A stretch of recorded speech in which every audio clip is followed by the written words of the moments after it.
Hello বন্ধুরা, আমি সুজাত। ওয়েলকাম ব্যাক টু প্রয়াস স্টেপ টু গ্রোথ চ্যানেলে। আজকে আমি এই ভিডিওটার মধ্যে ডিসকাশন করবো হচ্ছে সিম্পল ইন্টারেস্ট আর কম্পাউন্ড ইন্টারেস্ট মিলিয়ে, অর্থাৎ সরল সুদ এবং জটিল সুদ মিলিয়ে 10টা কোশ্চেন। এই কোশ্চেনগুলোর জন্য তোমরা প্র্যাকটিস হিসেবে নাও। কোশ্চেনগুলো তোমরা ভালোভাবে প্র্যাকটিস করো, প্রত্যেকে পেন এবং পেপার সঙ্গে নিয়ে বসো। তোমাদের আপকামিং যে এক্সাম আছে, তোমাদের এক্সামগুলোর জন্য খুব হেল্পফুল হবে। প্রপারভাবে প্র্যাকটিস করো, খুব হেল্পফুল হবে। তো ফার্স্ট কোশ্চেন দেখো আমাদের কী বলেছে। 1600 টাকা 2 বছর 3 মাসের সরল সুদের হারে সুদ 252 টাকা হলে বার্ষিক সুদের হার কত? তাহলে দেখো, যেখানে আমাদের সুদ বলেছে 252 টাকা, আমরা বেসিক্যালি যে ফর্মুলাটাতে করি I = PTR/100, সেই ফর্মুলাতেই আমরা করব। তাহলে এখানে আমাদের সুদ যেটা বলা আছে সেটা হচ্ছে 252, আয়ের জায়গায় আমরা 252 লিখব। প্রিন্সিপাল আমাদের যেটা আসল সেটা বলা আছে 1600 টাকা। সময় আমাদের বলেছে 2 বছর 3 মাস, এটা আমরা কিভাবে লিখব? 2 বছর 3 মাসকে আমরা লিখব হচ্ছে 3/12, আর যেখানে আমাদের সুদের হার হচ্ছে আর বাই হচ্ছে আমাদের 100। এখান থেকেই আমরা দুটো শূন্য আর এই দুটো শূন্য কেটে দিতে পারি। 252 আছে আমাদের, তাহলে এখানে আমরা লিখছি হচ্ছে 16 গুণন 3/12, মানে আমরা বলতে পারি 1/4, অর্থাৎ এটা আমরা পাবো হচ্ছে 9/4। এখানে আমাদের হচ্ছে আর আছে 4 দিয়ে যদি আমরা 16 কাটি পাবো হচ্ছে 4, 4 দিয়ে 252কে ভাগ করলে আমরা পাবো আবার 63, আর 9 দিয়ে 63কে কাটলে আমরা পাবো হচ্ছে 7। তাহলে যেটা হচ্ছে সুদের হার সেটা আমরা পাচ্ছি হচ্ছে 7%। তাহলে আমাদের যেটা অ্যান্সার সেটা হচ্ছে অপশান সি।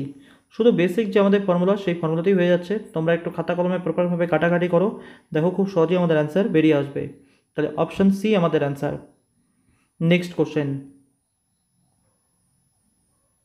2 নম্বর কোশ্চেন বলেছে কিছু মূলধন বার্ষিক 5% এবং 8% সরল সুদের হারে একই সময়ে যথাক্রমে 2200 টাকা এবং 2320 টাকা সুদ আসল হয়, তবে সময় কত? তাহলে দেখো, ব্যাপারটা এরকম, আমাদের প্রিন্সিপালটা যদি আমরা পি ধরে নিই, আর যদি আমাদের সময়টা যদি আমরা টি ধরে নিই, তাহলে আমরা এখানে প্রিন্সিপাল পি আর আমাদের সুদ কত হবে পি টি। সুদের হার কত আমাদের 5/100। তাহলে এটা আমরা বলতে পারি সুদ আসল, যেটা আমরা বলতে পারি হচ্ছে 2200 টাকা। সেমভাবেই যদি আমাদের প্রিন্সিপাল তো সেম পি থাকে, পি সময় আমাদের টি আর সুদের হার আমাদের 8/100, এই সুদ আসল আমরা কত বলবো? সেটাও বলবো হচ্ছে 2320। এবার এটা থেকে যদি আমরা এটাকে বিয়োগ করি তাহলে কত পাবো? যখন আমরা এটা থেকে এটা বিয়োগ করব, এই পি আর পি কেটে যাবে, আমরা পাবো হচ্ছে 3PT/100, সেটা আমরা বলবো হচ্ছে 120। তাহলে শুধুমাত্র আমরা পিটির মান কত বলবো? তাহলে শুধুমাত্র আমরা পিটির মান বলবো হচ্ছে 40। এবার দেখো, ব্যাপারটা এরকমভাবে হবে, মানে PT/100-এর মান আমরা বলছি 40। তাহলে আমরা এই জায়গাটার মধ্যে দেখো, যদি আমরা PT/100-এর জায়গায় যদি 40 বসাই, তাহলে আমরা কত বলতে পারি? পি প্লাস 40 গুণন হচ্ছে 5 সমান সমান হচ্ছে 2200। তাহলে আমরা প্রিন্সিপাল কত বলতে পারি? প্রিন্সিপাল তাহলে আমরা বলবো হচ্ছে 2000 টাকা বলতে পারি। আমাদের বের করতে কী হবে? আমাদের যদি প্রিন্সিপাল বের করতে পারিনি, যদি আমাদের প্রিন্সিপাল বলতো, আমাদের অ্যান্সার 2000। আমাদের বের করতে হবে সময়টা। তাহলে এবার দেখো, ব্যাপারটা যদি আমরা এখানে হচ্ছে পি এর জায়গায় যদি আমরা 2000 বসিয়ে দিই এই জায়গাটার মধ্যে, তাহলে আমাদের টি এর মান পেয়ে যাব। তাহলে এখানে চলো বসিয়ে দিই, আমরা তাহলে এখানে লিখবো হচ্ছে 2000 গুণন হচ্ছে টি বাই হচ্ছে 100, আর এদিকে আমাদের হচ্ছে 40। করো কাটাকাটি, এখান থেকে আমরা দুটো শূন্য কাটতে পারি, আর 20 দিয়ে যখন 40 কাটবো পাবো আমরা 2। তাহলে টি সমান সমান কত দাঁড়াচ্ছে আমাদের? 2 বছর। তাহলে অপশান ডি আমাদের অ্যান্সার। আশা করি ক্লিয়ার। অঙ্কটা একটু ট্রিকি, খুব ভালো অঙ্ক, ভালোভাবে প্র্যাকটিস করে দেখে নাও। ক্লিয়ার? নেক্সট কোশ্চেন, 3 নম্বর কোশ্চেন বলেছে কিছু মূলধন বার্ষিক হচ্ছে 4% চক্রবৃদ্ধি সুদের হারে 2 বছরে 1352 টাকা হলে মূলধন কত? সুদের হার আমাদের কত বলেছে? 4% চক্রবৃদ্ধি। 4%কে আমরা কি লিখতে পারি? আমরা লিখতে পারি হচ্ছে 1/25, অর্থাৎ এটাকে আমরা লিখবো হচ্ছে 26/25। অর্থাৎ ব্যাংক যদি আমাদের হচ্ছে, ব্যাংকে যদি আমরা 25 টাকা সুদ রাখি, 1 বছর পর আমাদের টাকাটা হবে 26 টাকা সুদে আসলে। কত বছর বলেছে আমাদের? 2 বছর। আমরা কি করব? এটার উপরে স্কোয়ার করে দেবো। 26-এর স্কোয়ার করলে আমরা পাবো হচ্ছে 676, 25-এর স্কোয়ার করলে 625। যেটা আমাদের সুদ আসল 676, সেটাই এখানে বলেছে 1352, অর্থাৎ 676 সমান সমানই 1352। তাহলে আমরা একের মান কত বলবো? একের মান আমরা তাহলে বলবো হচ্ছে 2। তাহলে 625 সমান সমান কত বলবো? 625কে আবার 2 দিয়ে গুণ করে দাও, তাহলে আমরা বলবো হচ্ছে 1250। তাহলে যেটা আমাদের প্রিন্সিপাল সেটা হচ্ছে 1250। তাহলে অপশান ডি আমাদের অ্যান্সার। যাদের হচ্ছে কম্পাউন্ড ইন্টারেস্ট, সিম্পল ইন্টারেস্টের বেসিক কনসেপ্ট ক্লিয়ার নেই, তোমরা আমার এই ভিডিওর ডিসক্রিপশনে সিম্পল ইন্টারেস্ট এবং কম্পাউন্ড ইন্টারেস্টের হচ্ছে ভিডিওর লিঙ্ক দেওয়া আছে, তোমরা সেখানে গিয়ে সেই পার্টগুলো আগে দেখে নাও, তারপরে মিলিয়ে প্র্যাকটিস পেপারটা দেখো, তোমাদের আরও বুঝতে সুবিধা হবে। নেক্সট কোশ্চেন, কী বলেছে? অঞ্জলি 22,500 টাকা 2 বছরের জন্য বার্ষিক হচ্ছে 6% সরল সুদের হারে ধার নেন এবং সেই দিনই সেই পুরো টাকাটি অশোককে হচ্ছে একই সময়ের জন্য বার্ষিক একই চক্রবৃদ্ধি সুদের হারে ধার দেন, তবে অঞ্জলির কত লাভ বা ক্ষতি হবে? তাহলে অঞ্জলি নিয়েছে হচ্ছে সরল সুদের হারে, কত বছরের জন্য? 2 বছরের জন্য। তাহলে 2 বছরে আমাদের সরল সুদ কত বলতে পারি? 2 গুণন 6, অর্থাৎ আমরা বলতে পারি 12% হচ্ছে সরল সুদ। কিন্তু অঞ্জলি সেই টাকাটা কাকে দিয়েছে? অশোককে। কিসে? চক্রবৃদ্ধি সুদের হারে। তার মানে ব্যাপারটা আমাদের চক্রবৃদ্ধি সুদ 2 বছরে কত হবে? আমরা ফর্মুলা কি লাগাবো? X plus Y plus X Y by 100। 2 বছরে আমাদের হচ্ছে চক্রবৃদ্ধি সুদ কত হবে? আমরা বলবো 6 যোগ 6, আর এখানে আমাদের 6 গুণন 6 বাই 100। তাহলে আমরা বলতে পারি 12.36% হচ্ছে সে চক্রবৃদ্ধি সুদ পাবে। যেখানে সরল সুদ তাকে দিতে হবে 12%, সেখানে কিন্তু সে চক্রবৃদ্ধি সুদ পাবে হচ্ছে 12.36%। তাহলে কত প্রফিট হচ্ছে? আমরা বলতে পারি 0.36% তার প্রফিট হচ্ছে। কত টাকার উপরে? 22,500 টাকার উপর। তাহলে 22,500 টাকার আমরা 0.36% বের করব। তাহলে 22,500 গুণন হচ্ছে 0.36, তার মানে 36% উঠানোর জন্য হচ্ছে 100, আর এই দশমিকের জন্য হচ্ছে আরও 100। করো এখান থেকে ক্যালকুলেশন, এখান থেকে দুটো শূন্য আমরা কেটে দিতে পারি। যদি আমরা 25 দিয়ে কাটি তাহলে এটা আমরা পাবো হচ্ছে 9, আর এটা 25 দিয়ে কাটলে আমরা পাবো 4, 4 দিয়ে 36 কাটলে 9। তাহলে তার কত টাকা লাভ হবে? 81 টাকা। তাহলে আমাদের যেটা অ্যান্সার, লাভ হবে অপশন সি, তার 81 টাকা লাভ হবে। বুঝতে পারলাম? আশা করি ক্লিয়ার। নেক্সট কোশ্চেন, 5 নম্বর কোশ্চেনটা বলেছে এ বিকে 5,000 টাকা 2 বছরের জন্য এবং সিকে 3,000 টাকা 4 বছরের জন্য সমান সরল সুদের হারে ধার দেয়। দুজনের থেকে সুদ হিসাবে মোট 2,200 টাকা পায়, তাই বার্ষিক সুদের হার কত? তাহলে দেখো ব্যাপারটা হচ্ছে সুদের হার যদি আমরা হচ্ছে ধরে নিই R%, তাহলে এ বিকে দিয়েছে 5,000 টাকা 2 বছরের জন্য, কত সুদ পাবে? তাহলে সে ফর্মুলা লাগাও, এটা আমাদের প্রিন্সিপাল, সময় আমাদের 2 বছর, সুদের হার হচ্ছে আর বাই হচ্ছে 100। তাহলে আমরা বলতে পারি সে সুদ পাবে হচ্ছে 100R। সেমভাবে সে সিকে হচ্ছে R% সুদের হারে সিকে কত টাকা দিচ্ছে সুদ, কত টাকা ধার দিচ্ছে? 3,000 টাকা। কত বছরের জন্য? সেটা 4 বছরের জন্য।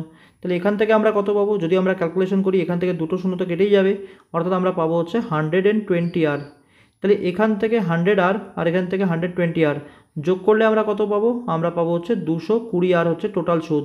এই 220R যেটা, সেটাই হচ্ছে 2,200, অর্থাৎ আমরা বলতে পারি 220R সমান সমান হচ্ছে 2,200। তাহলে আমরা এখান থেকে শূন্য শূন্য কাটতে পারি, আর এর মান আমরা কত বলবো? সেটা হচ্ছে 10। তাহলে যেটা আমাদের অ্যান্সার সেটা হচ্ছে অপশান ডি, অপশান ডি আমাদের অ্যান্সার। আশা করি ক্লিয়ার। নেক্সট কোশ্চেন, 6 নম্বর কোশ্চেন বলেছে কিছু মূলধন বার্ষিক চক্রবৃদ্ধি সুদের হারে 4 বছরের দ্বিগুণ হলে কত বছরে মূলধন একই সুদের হারে 8 গুণ হবে? চক্রবৃদ্ধি সুদ দেখো 4 বছরে আমাদের কি হচ্ছে? দ্বিগুণ হচ্ছে।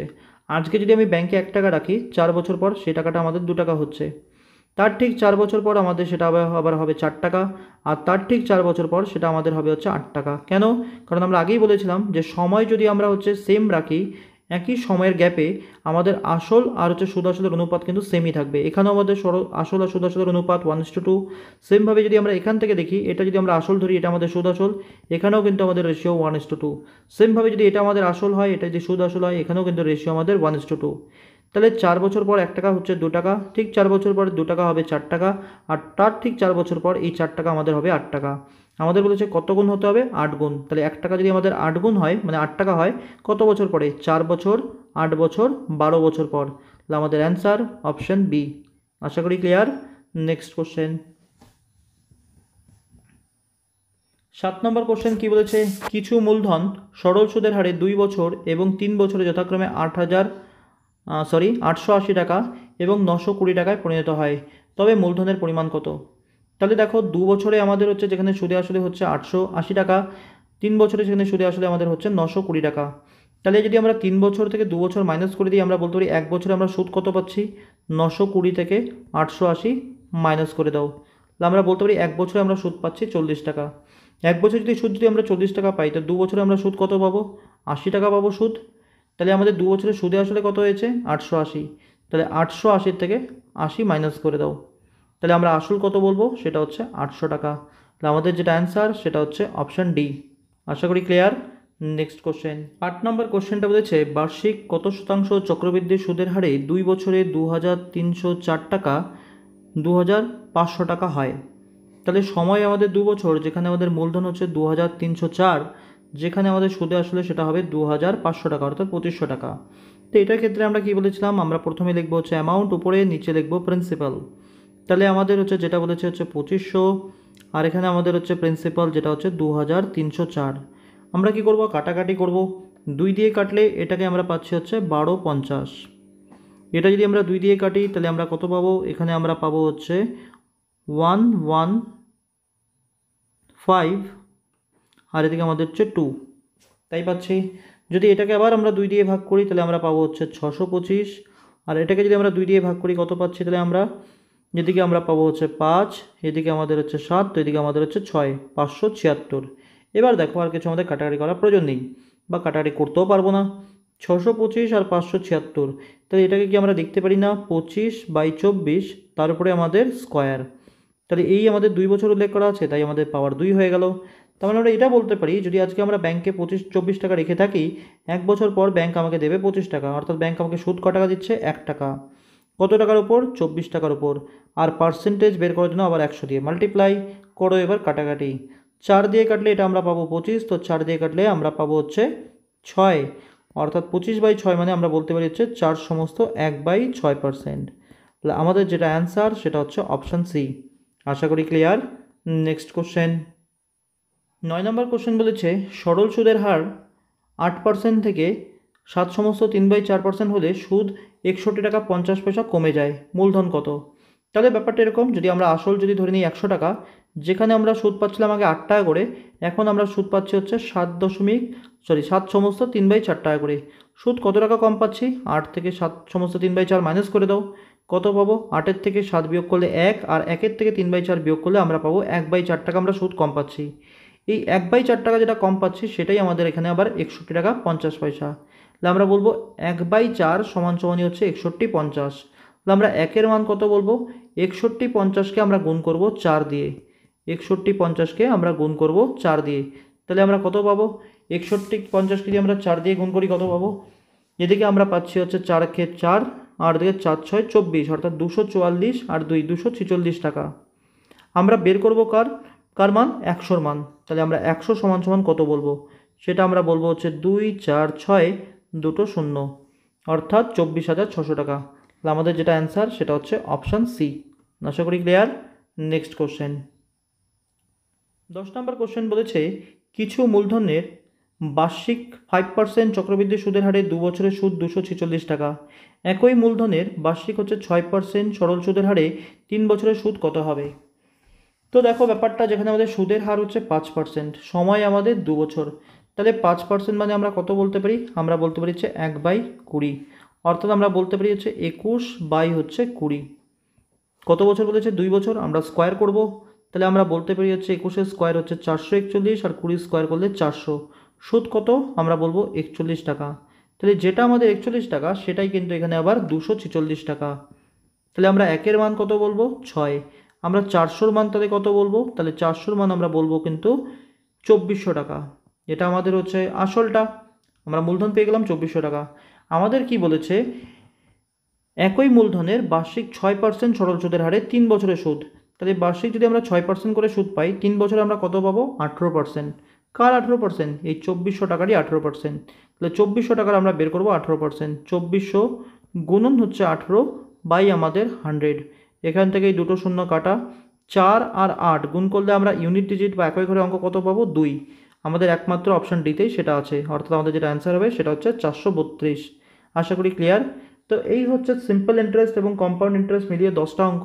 আশা করি তোমাদের এই প্রত্যেকটা কনসেপ্টই ক্লিয়ার হয়েছে। তবুও যদি কারো কোথাও সমস্যা হয়ে থাকে তোমরা সেটা আমাকে কমেন্ট সেকশনে জানাও।